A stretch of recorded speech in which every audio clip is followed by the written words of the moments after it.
So, who exactly is the focus of all these frantic prayers? It's a young boy from the Fang family. Let's break down the freakishly early developmental milestones of this resident genius that have the whole village talking. First, he spoke his first words at just 3 months old. Second, he was walking at 4 months old. And third, by the time he was 5 years old, he was composing and reciting complex poetry. I mean, wow, right? As this slide illustrates, the young boy we saw bleeding out on the cliff in the future was actually once a beloved, universally praised local prodigy. The villagers speak of him with complete awe. They remember him growing up, casually dropping profound poems that amaze the adults. To the village, he isn't just a smart kid, he's a beacon of absolute brilliance. The clan elders are basically banking their entire future on him. Despite the boy being tragically orphaned at a young age and raised by his aunt and uncle, the leadership fully expects this child to exhibit incredibly rare, top-tier, A-grade talent during the upcoming test.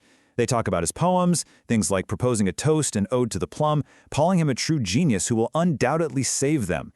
The clan head even dismisses the elders for the night with a strict warning. He reminds everyone to compete fairly and with honor during the ceremony. No tricks, no cheating that could lead to disunion.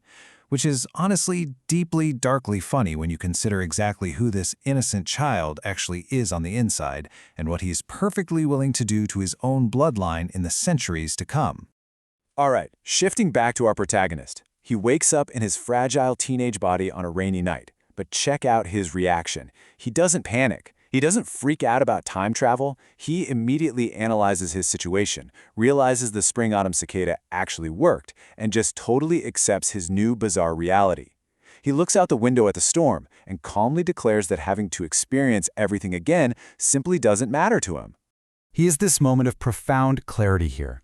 He poetically realizes that his life's work, his unbelievable cultivation achievements, his massive reservoir of power, nearly all of it is completely gone, erased by time.